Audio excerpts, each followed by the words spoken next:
আজকে আমরা চলে গিয়েছিলাম মালদা গিনিয়ামপোরিয়ামে আমার খুব পছন্দের একটা সোনার জিনিস কিনতে। সেটা আমার বার্থডে স্পেশাল গিফটও বলতে পারো, তোমার দাদাভাই আমাকে গিফট করলো।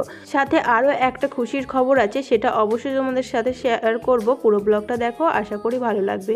হ্যালো এভরিওয়ান, আমি শর্মিষ্ঠা। আমার চ্যানেল নতুন আরেকটি ভিডিওতে তোমাদের জানাচ্ছি অনেক অনেক ভালোবাসা। বাড়ি ফিরেই বাড়ির সবাই মিলে বিয়ের ভিডিও দেখতে শুরু করেছে। সেখানেও কিছু মজার ঘটনা আছে, সেটাও তোমাদের সাথে শেয়ার করব। পুরোটা দেখতে থাকো। আমি কিন্তু সেই বাড়িতেই ভিডিও করতে পারি, কিন্তু বাইরে গেলে সেই রকমভাবে আমি ভিডিও করতে পারি না। আর সোনার দোকানে এসেও প্রথমে ভাবছিলাম যে ভিডিও করতে দেবে কি দেবে না, এ নিয়ে কিন্তু আমি ভিডিওটা প্রথম থেকে স্টার্ট করে নিই। পরে মানে ওখানকার সব বাড়ির স্টাফদের এত সুন্দর ব্যবহার যে পরে বললাম। আর দেখো, আমি জিনিসটা কিন্তু হাতেও পেয়ে গেছি। তো যাই হোক, জিনিসটাতে কি আছে তোমরা অবশ্যই কিন্তু গেস করতে পারো। তো যাই হোক, এখানে আমি বলছিলাম যে এখানে আমার একটা ছবি তুলে দাও। তো এইখানেও কয়েকটা ছবি তুলে নিয়ে আমরা বেরিয়ে পড়লাম। কি নিয়েছি না নিয়েছি সেটা বাড়ি গিয়ে তোমাদের সাথে শেয়ার করব। আমাদের আরও কিছু শপিং করার ছিল, কিন্তু সোনার দোকানে পছন্দ করতে করতে এতটা দেরি হয়ে গেল, তাই জন্য আর শপিং করার সময়ই পেলাম না। প্রায় 8টার মতন বেজে গেছে, এখন তো বাড়ি যেতে হবে। আর যাওয়ার সময় এই যে দেখলাম ফুচকার দোকান, ফুচকা না খেলে কি হয়, ফুচকার দোকান দেখলে তো ফুচকা খেতেই হবে। তো যাই হোক, সব জায়গার ফুচকা কিন্তু ভালো লাগে না। তো যাই হোক, 10-20 টাকার খেয়ে তারপরে নিজে যখন পেট পূজা করলাম, তো ওই স্কুটিটাকেও তো কিছু খাওয়াতে হবে, তাই জন্য চলে আসলাম পেট্রোল পাম্পে, তেল ভরে নিলাম। বেরিয়েই পড়লাম, চলে আসলাম অমৃতে এসে জিলাপি নিয়ে নিলাম বাড়ির সবার জন্য। আর এখানে দেখো, খাওয়া দাওয়া সবার কমপ্লিট হয়ে গেছে। খাওয়া দাওয়া করে রাত্রি 10:30 না 11টার মতন বাজতো, তখন এসছি বিয়ের ভিডিওগুলো দেখতে। ওই যে ল্যাপটপ থাকতে গেলে দেখি না, ওই তাই জন্যই।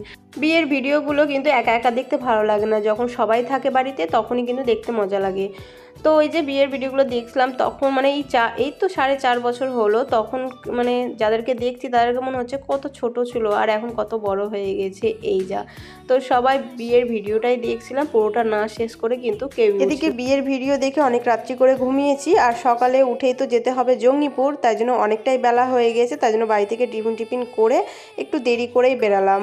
আর প্রায় এখন ঠান্ডা কমেই গেছে বলতে পারো। আর এই যে টোটো করে আমরা চলে এসেছি। এসে দিদি তো রাত্রেই বাড়ি চলে এসেছিলো, দিদির বাড়ি তো কাছেই। তো এই যে দিদিকে ডেকে নিলাম, আর এই যে দেখা করে নিলাম সোনাইয়ের সাথে, সোনাইয়ের ভাইয়ের সাথে। এবার এই যে দেখো, দাদাও কিন্তু এই সময়টাই দোকান যাচ্ছিল। তো যাই হোক, একই সাথে সবার সাথে দেখা। এবার বাড়ি থেকে আসতে অনেকটাই মন খারাপ হয়েছে, কেননা এবার প্রায় 8 দিনের মতন থাকা হলো।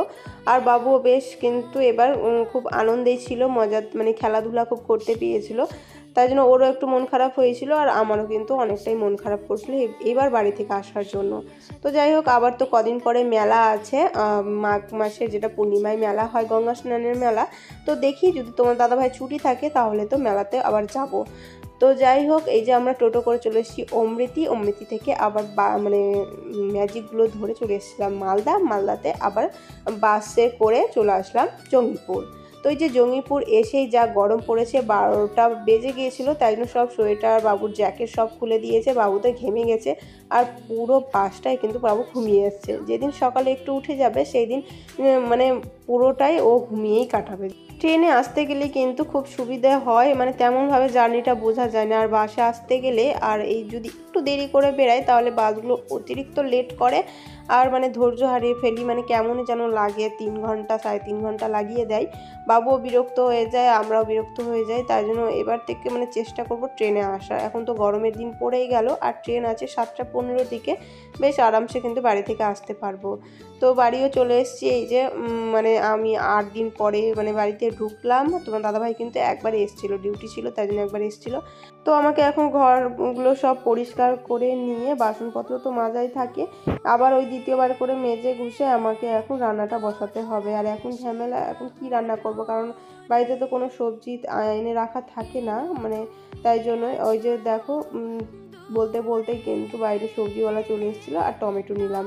আর ওই যে আলু পেঁয়াজ এগুলো কিছুই ছিল না, তাই জন্য নিতে পারলাম না। গেলাম মুদিখানার দোকান, সেখান থেকে ডিম আলু পেঁয়াজ এগুলো সব নিয়ে আসলাম। আর সিম্পলি ডিমের ঝোল করলাম। ডিমের ঝোলটা একটু ঝালঝালি করেছিলাম, শুধু ডিমের ঝোলটা থাকবে তাই জন্য। আর এদিকে বাবুর জন্য মুসুরের ডাল করে নিলাম, আর ডিম সিদ্ধ একটা রেখে দিয়েছিলাম। তো প্রথমেই বাবুকে স্নান করালাম না, আজকে গা হাত ধুয়েই আমি বাবুকে খাইয়ে দিলাম। খাইয়ে দিয়ে রেস্ট নিয়েছিলাম স্নান করে।